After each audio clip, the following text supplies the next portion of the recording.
muito boa, muito carinho, muita solidariedade.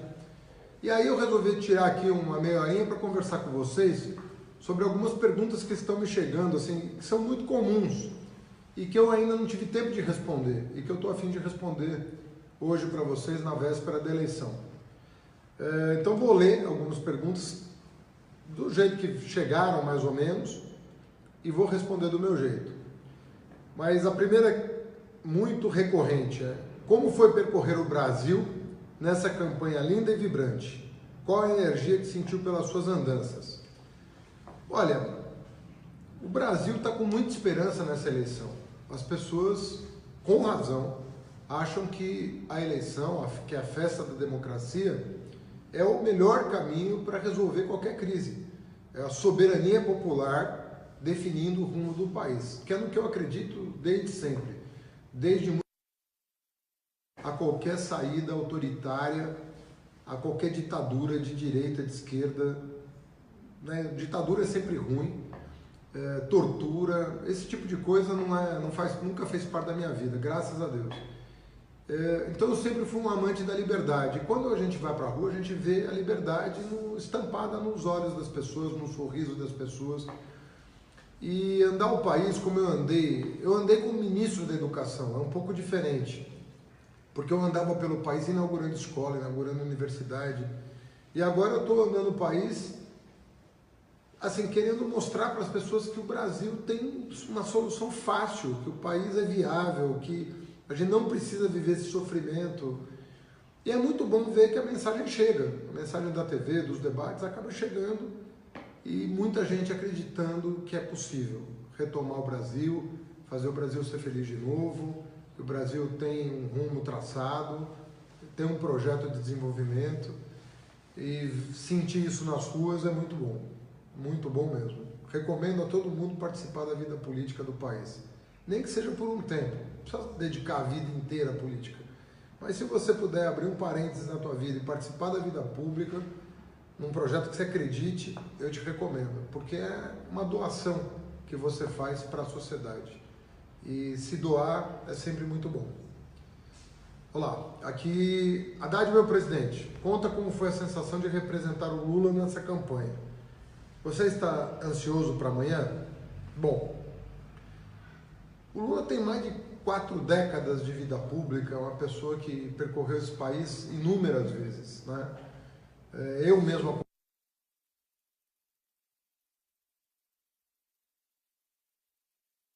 na presidência, mas antes disso ele já conhecia o país a palmo, uma pessoa que realmente antes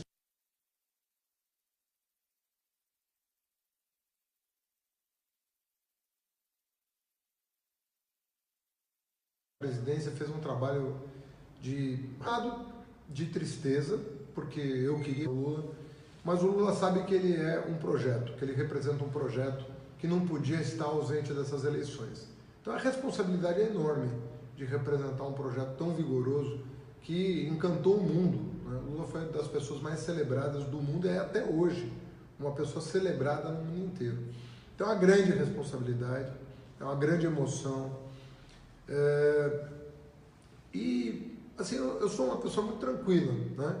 Mas óbvio que para amanhã, mas quem é que não está aguardando um resultado bom? Eu tenho convicção de que nós vamos estar no segundo turno e aí nós vamos ter que debater o país cara a cara, né? Não vai poder ninguém fugir, não vai poder ninguém dar desculpa, vai ser cara a cara debater as propostas para o país.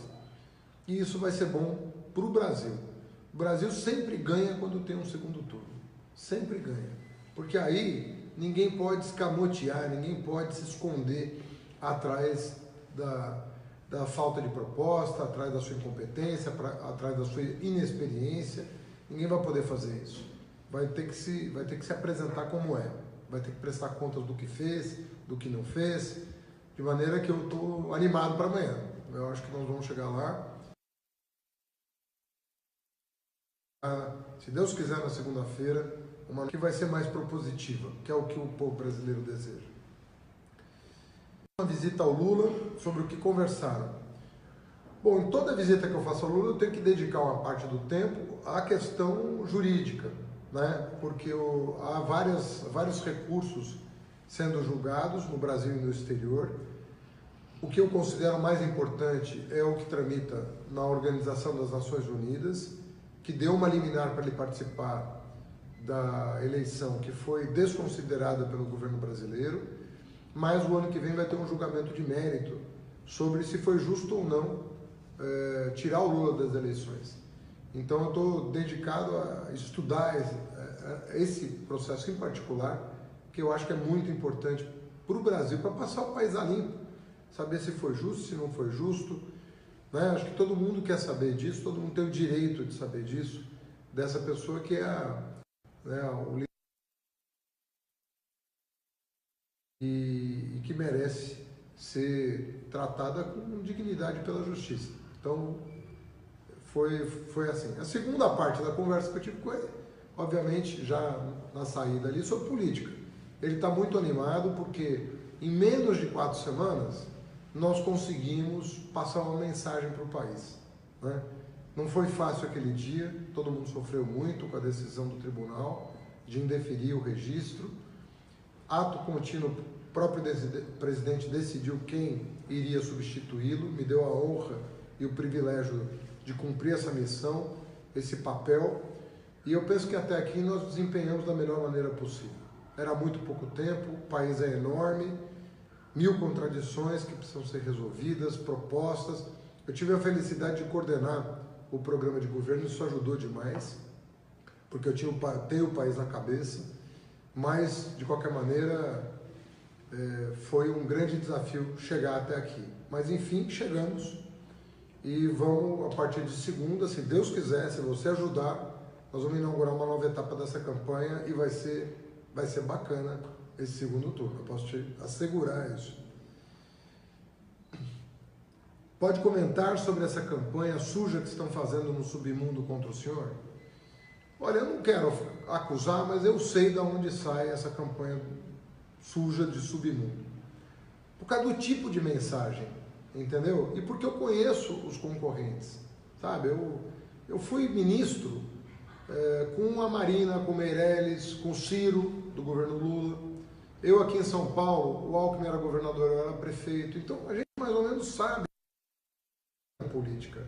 Obviamente que eu estou dizendo, eu não posso acusar, mas pelo jeitão da campanha, é muito feio uma pessoa, ao invés de te questionar num debate, te questionar na rua, te questionar por vídeo, tem 1000 formas hoje de fazer isso, fazer uma campanha de mentira, né? Tentando dizer, falar da minha família, falar da minha vice, falar das minhas crenças. A pessoa não me conhece. Aquele retrato ali na parede, só para você ter uma ideia, é o retrato do meu avô.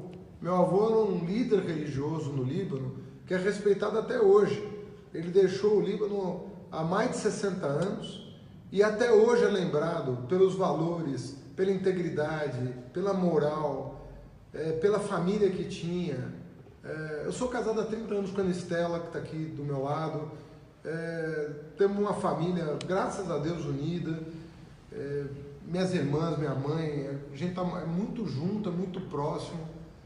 Meu pai era uma figura extraordinária, né? Meu avô está enterrado na igreja ortodoxa aqui da Rua Vergueiro.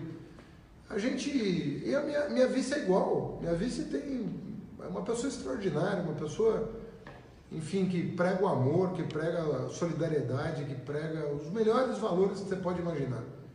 Eu sou cristão, ela é cristã, mas independentemente de você ser cristão ou não, você também tem valores, né? Valores de paz, de harmonia, enfim, de respeito ao próximo. E nós somos um time assim, né? Então eu fico muito triste de ver esse tipo de boataria querendo intrigar pessoas que são evangélicas ou que são contra a gente, falando mentira. Se for falar a verdade, enfim, é parte do jogo, mas mentindo é próprio de quem não tem argumento, de quem quer se eleger sem se apresentar para o país. Enfim, mas acho Deus sabe o que faz. Nós vamos chegar lá e nós vamos ter hora para tudo, para passar tudo a limpo, para botar em pratos limpos essas coisas que circulam. Eu tenho certeza que você sabe do que eu estou falando e não se deixa bater por isso, porque eu que sou atacado não me deixa bater, então você também não pode se deixar. Você que está com a gente, vai para frente, vai para cima, esclarece, conversa, não baixa a cabeça, vai para cima, porque nós estamos do lado certo, né? E, de novo, se inspira nas pessoas que estão sendo atacadas e estão com ânimo redobrado. O Lula é o cara que está com ânimo redobrado e eu também, para amanhã e para o segundo turno. Vamos lá. Deixa eu ver aqui que tem mais de... Você me ajuda aqui, Sam? Aqui. Uma pergunta de futuro. Como serão os primeiros dias do seu governo? Olha, primeiro eu quero me comprometer com você. Eu vou montar a melhor equipe que esse país já teve. Nós precisamos de uma equipe extraordinária, que passe segurança para as pessoas, que passe convicção de um projeto, que amem esse país, que não batam continência para bandeira americana, bandeira brasileira, que amem o território nacional, que amem o povo que mora aqui, seja preto ou branco, indígena, seja quilombola, seja mulher ou homem, o que for, LGBT, todo mundo aqui merece o respeito do Estado, a proteção do Estado, merece consideração, o idoso e a criança, sabe, nós não podemos deixar ninguém para trás, o Estado não pode, nem por lei, nem pela moral, deixar alguém para trás. Então, nós estamos muito convencidos de que o futuro começa com uma grande equipe e com um plano de governo que ponha a ordem nessa algazarra que o governo Temer fez, vendendo patrimônio público, tirando direitos das pessoas. Nós vamos reinverter isso tudo com um projeto nacional, soberania nacional e soberania popular. Essa é a combinação perfeita. E eu quero dizer para você uma coisa, eu tenho dito e repetido em todo o debate.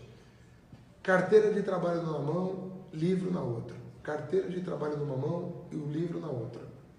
Trabalho e educação é a solução para qualquer problema. Esse par é a solução para tudo. São palavras mágicas que transformam a vida de uma pessoa. Eu tenho obsessão com isso, né, em oferecer oportunidades de trabalho e educação, porque eu acho que todo ser humano precisa acordar e saber para onde ir. Meu pai dizia isso. Quando você acorda e não sabe para onde ir, você se sente angustiado, você se sente sozinho. Acordar, você fala, eu vou para a faculdade, vou para o trabalho, vou para a escola, vou levar meu filho na creche. Olha que coisa bacana. Já é um horizonte, já é um projeto. Você já está fazendo um negócio. Você já está se humanizando. Agora, você acorda desempregado, sem poder pagar a faculdade, sem conseguir uma vaga, isso angustia demais. Essa frase do meu pai, ela vem do Líbano, vem de 5.000 anos de reflexão, de sabedoria. A pessoa precisa acordar e ter para onde ir. É muito importante isso na vida de um ser humano e é o que eu quero oferecer como presidente. Essa oportunidade, porque as pessoas não pedem mais do que uma oportunidade, elas querem uma oportunidade. Outra coisa que eu sempre acreditei, Deus deu talento para todo mundo. Cabe a nós oferecer a oportunidade para essas pessoas desenvolverem o seu talento. Porque todo mundo tem um talento, pode acreditar. Todo mundo tem um talento. E quando a pessoa se desvia do bom caminho, sabe o que aconteceu com ela? A gente não ofereceu a oportunidade na hora certa. Aí ela se perdeu. Mas todo mundo merece uma oportunidade. Estou comendo pipoca aqui com a estrela, por isso que eu estou assim. Vamos ver outra coisa aqui. Por que as pessoas deveriam votar em você, Haddad? Olha, primeira coisa assim, eu tenho muito orgulho da minha profissão. Eu sou professor. E é raro ver um professor concorrer a presidente em qualquer lugar do mundo, né? Uma pessoa sair até 2 meses atrás eu estava dando aula. Eu e a Ana Estela somos professores que, como você que é professor, vive do salário. A nossa renda é o salário do mês. A gente não tem aluguel, não tem outra coisa. E a gente escolheu essa vida, né? Eu já trabalhei no mercado financeiro, já trabalhei como consultor, ela já teve consultora, a gente quis ser professor, viver do salário de professor. Foi uma opção de vida que nós fizemos. E depois de uma determinada hora resolvemos servir alguns governos que a gente acreditava. né?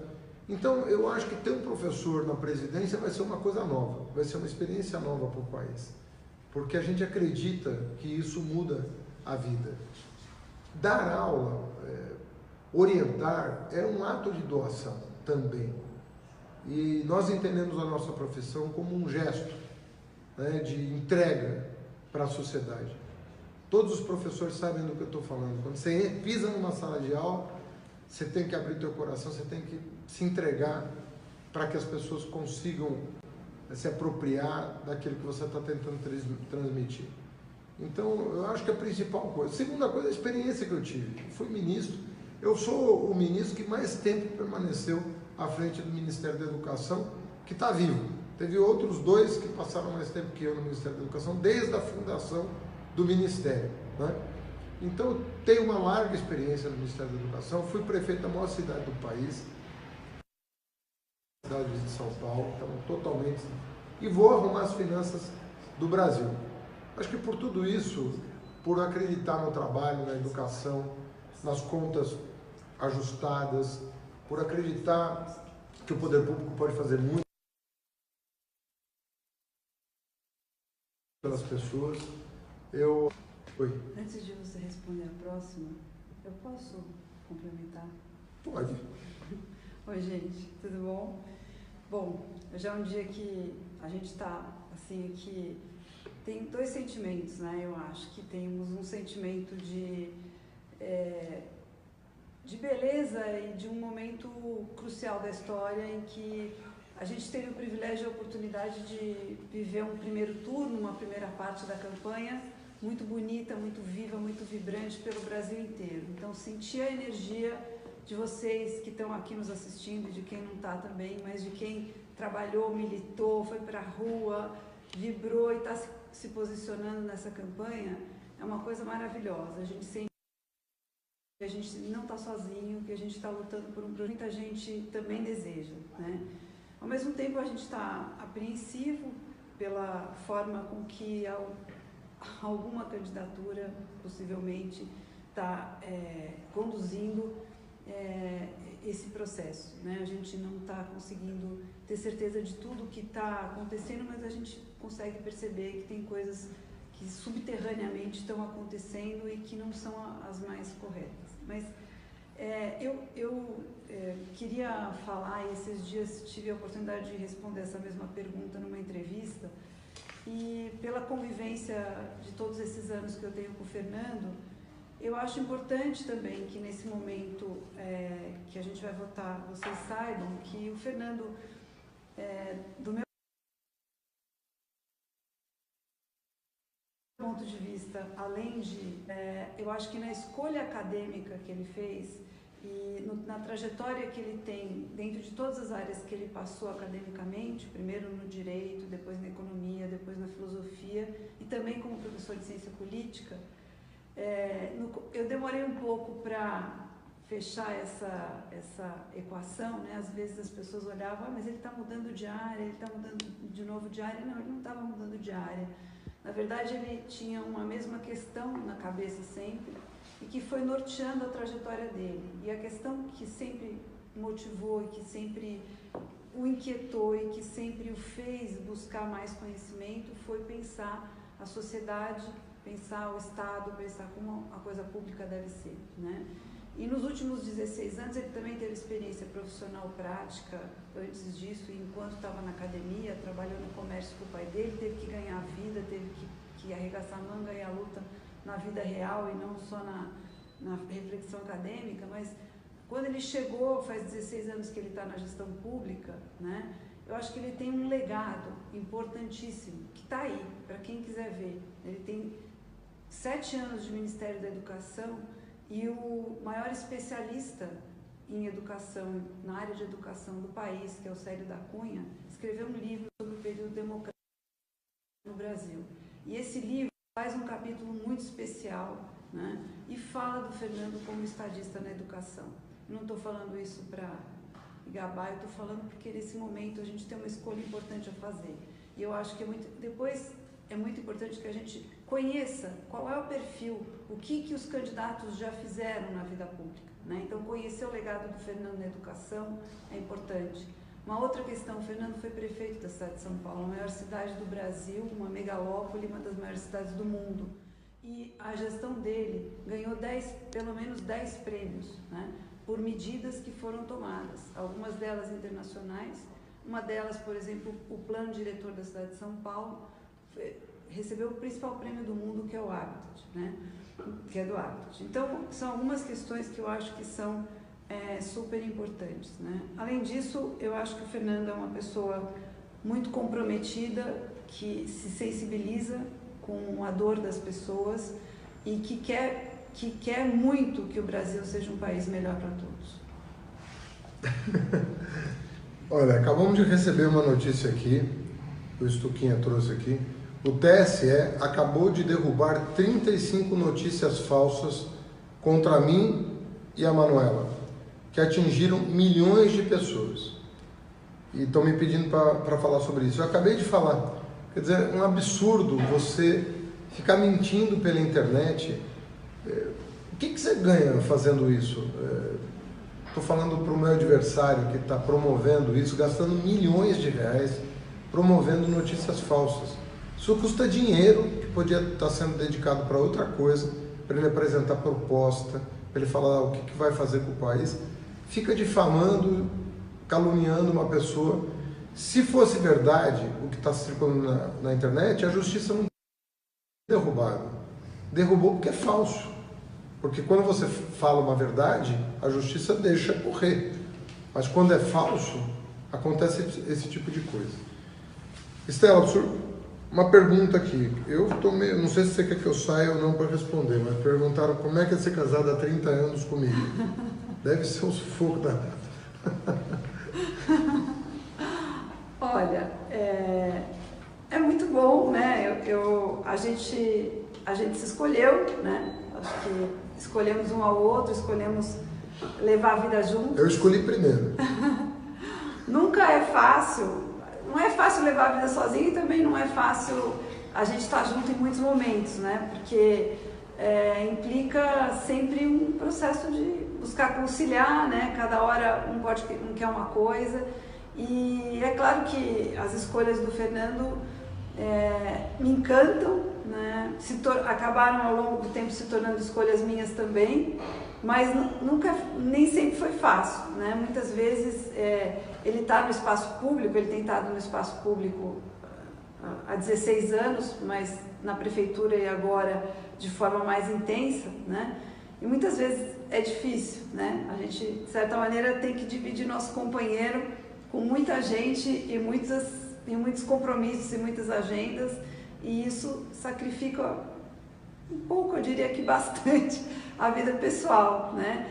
Mas, por outro lado, quando a gente olha para o lado e vê o que as pessoas enfrentam, os desafios, quando a gente olha, por exemplo, do presidente Lula também e da dona Marisa, e tudo que eles sempre fizeram, e quando a gente vê o resultado do que as políticas públicas podem mudar a vida das pessoas, a gente bate no coração uma coisa que diz pra gente assim, que a gente tem que fazer a nossa parte, né? E eu sinto que o Fernando está fazendo de forma muito bonita e muito importante a parte dele, e eu tenho tentado fazer o mesmo.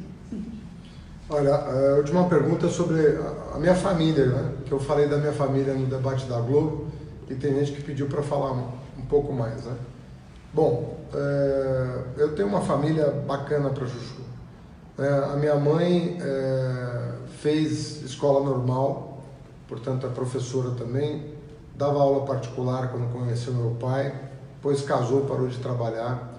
O meu pai era um agricultor familiar, um agricultor de pequenos lotes, lá no Líbano, lavrou a terra, arou a terra até os 24 anos de idade, mudou para cá, morou no interior de São Paulo, onde ele tinha uma lojinha de armarinhos e tecidos, uma cidade pequeniníssima, chamada Uchoa, no interior de São Paulo.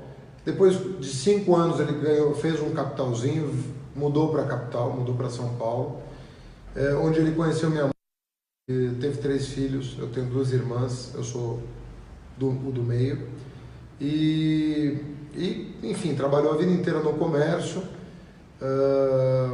e já não está mais entre nós.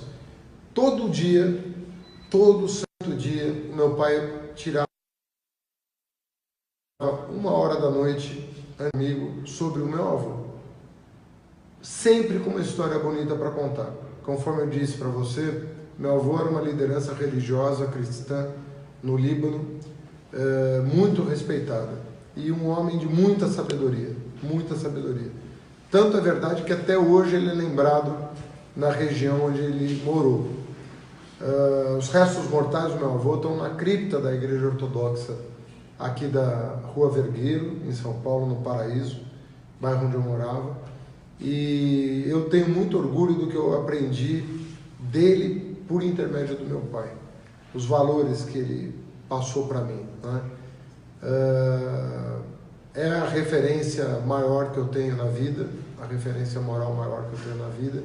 Eu ando com uma foto dele na minha carteira o tempo todo.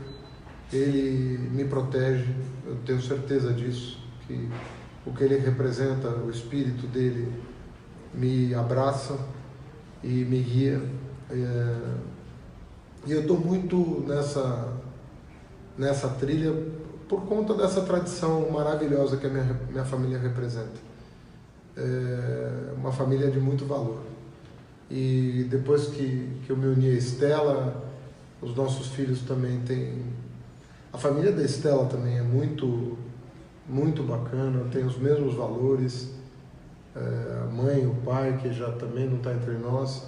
Mas enfim, é gente muito bacana que quer muito bem das pessoas, sabe? É gente que se doa pro próximo. E na minha opinião, essa doação, que pode se dar de várias maneiras, né? Mas é o segredo da felicidade de todo mundo. Se a gente se emprestar um pouco para o outro, se doar um pouco para o outro, todo mundo vai poder ser feliz nessa terra, porque ela é abundante, tem tudo para todo mundo. Não tem problema que a gente não consiga resolver com um pouquinho de amor, com um pouquinho de consideração ao próximo. Acho que nessa questão que você está falando sobre... Você falou da família muitas vezes, quer dizer, eu acho que nós dois acho que em uma boa parte das escolhas que a gente faz e da gente acreditar que é importante uma sociedade com mais justiça social, vem muito da nossa história familiar e dos valores que a gente recebeu em casa, tanto você quanto eu, né? E mesmo assim, eu acho que as nossas famílias próximas, né, as nossas mães, a gente já perdeu nossos pais, mas as nossas mães muitas vezes sofrem, né? É verdade. Por a gente estar nesse espaço público, por a gente estar exposto e pelos constrangimentos que às vezes isso traz, né? E hoje mesmo, esses dias, a sua mãe, a Norma, estava aí, né? E quando a gente comentou sobre isso, ela até fez uma brincadeira, né? Tipo, nossa, será que eu devia ter ensinado tudo isso mesmo? Porque se você tivesse escolhido levar uma vida um pouquinho mais egoísta, né? Talvez você não estivesse passando por todos esses desafios e dificuldades. E a minha mãe, hoje cedo, também esteve aqui. Ela, às vezes, até se retrai um pouco do espaço social, porque quando o assunto começa a esquentar muito e as pessoas começam a discutir de forma muito inflamada, e às vezes eles convivem com muitas pessoas que têm convicções diferentes das nossas, né? Ou que veem a política com outras opiniões, e para eles é sofrido, é muito difícil também, né? Então, enfim, a gente tem... Acho que isso acontece com muitas pessoas, com muitas famílias, por causa política. Só que o dia de alegria, amanhã eu tenho certeza que nós vamos estar no segundo turno. Eu tenho certeza que você vai até o último minuto trazer voto para a nossa candidatura, para garantir a nossa presença no segundo turno, para a gente entrar forte no segundo turno. Eu te agradeço do fundo do coração que você, de alguma maneira, que talvez você nem saiba, você conseguiu me apresentar da forma que eu sou para as pessoas. É essa a nossa força, a gente se apresentar como é. Eu tive muito pouco tempo para isso.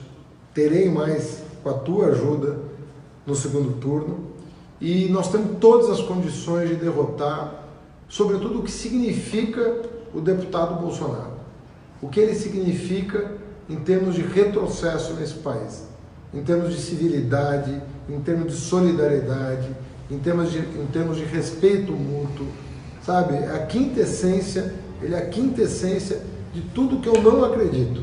Não acredito na violência, não acredito na ditadura, não acredito na falta de liberdade, não acredito no desrespeito às mulheres, aos negros, não acredito na comunidade LGBT. Nada disso funciona no mundo desenvolvido. O que funciona é o oposto disso. É estender a mão, é acolher, é respeitar, é abraçar, é dar de acordo com a necessidade de cada um, é abrir oportunidades, é abrir as portas da universidade, do mercado de trabalho. É assim que se faz política, é assim que se transforma o mundo. Então eu quero te dizer que amanhã vai ser um grande dia. Amanhã nós vamos celebrar a nossa ida para o segundo turno. E antes de você terminar a mensagem final, chegou mais uma pergunta. Mais uma questão. Falar um pouquinho. Você falou tanto de trabalho, né? Que é importante ter trabalho. Então as pessoas queriam saber, veio uma pergunta sobre o que você vai fazer para gerar mais emprego. Não, essa é fácil. Olha, nós já geramos 20 milhões de empregos em 12 anos. A gente sabe gerar emprego. Não é uma novidade para nós. Quando o Lula assumiu em 2003, o país vivia esse desemprego. Todo mundo só falava em desemprego em 2002. Às vezes você não tem idade para saber disso, mas eu já tinha. Né? 2002, a vida era desemprego, só se falava nisso. E diziam mais, que o Lula ia piorar a situação. Se o Lula assumir, vai piorar. Nada disso aconteceu. Foi o período de maior geração de empregos da história do país. 20 milhões em 12 anos. Como a gente faz isso? Em primeiro lugar, acreditando em você como parte da solução. O que a turma de lá fala? Alckmin, Bolsonaro, Meirelles, corta direitos, o lucro do empresário aumenta e ele investe. Não acontece assim. Quando falta dinheiro para o povo não compra. Não vai investir se não tiver quem compre. É uma conta rápida de fazer. Quem movimenta o mercado é o poder de compra do trabalhador. É o salário mínimo, é o Bolsa Família, é o crédito barato. São essas coisas que movimentam, são as obras públicas. Isso é que movimenta a economia. Aí o empresário vem para quem vender. Agora, se ele não tiver para quem vender, ele vai investir por quê? Ele vai botar o dinheiro dele no banco, vai botar no exterior. É assim que funciona a economia. Então nós sabemos fazer e é o que nós vamos fazer. Baixar os impostos para quem ganha menos, aumentar para quem é milionário e não paga, diminuir o juro bancário, retomar as obras públicas. Essa equação é que tira o país da crise. Nós já fizemos, não é promessa não, nós já fizemos. Garanto para você, janeiro é vida nova, vida nova. Agora, eu não posso deixar de falar para você e terminar dizendo o seguinte: existe um outro projeto que é o do Bolsonaro que vai fazer com que você tenha saudades do governo Temer, por incrível que isso possa parecer. Porque se o governo Temer é ruim, isso não significa que não possa piorar. E o projeto dele é cortar o que você tem para ver se as pessoas voltam a investir. Isso não vai acontecer. Cortando você, cortando o seu direito, as coisas vão piorar, não vão melhorar. A gente já viveu essa experiência. Isso não vai acontecer. O nosso projeto é o projeto que vai fazer o Brasil andar para frente, ser uma nação soberana. Não vamos entregar as nossas riquezas para as petrolíferas americanas, não vamos entregar a Amazônia para os Estados Unidos, não vamos deixar por base militar aqui para entrar em guerra com os nossos vizinhos. Não é disso que nós precisamos. E mais uma coisa que a gente não precisa é algum candidato que tem coragem de falar das mulheres como esse candidato fala. Isso é inadmissível, isso é inaceitável, isso tem que ser repudiado com todas as forças de todas as mulheres da nossa sociedade. É isso, gente. Amanhã vamos à luta, vamos à urna. Sorriso no rosto, paz no coração. Aperta o 13 e vai dar tudo certo. Beijo para vocês, boa noite. Boa votação amanhã, gente. Boa, valeu.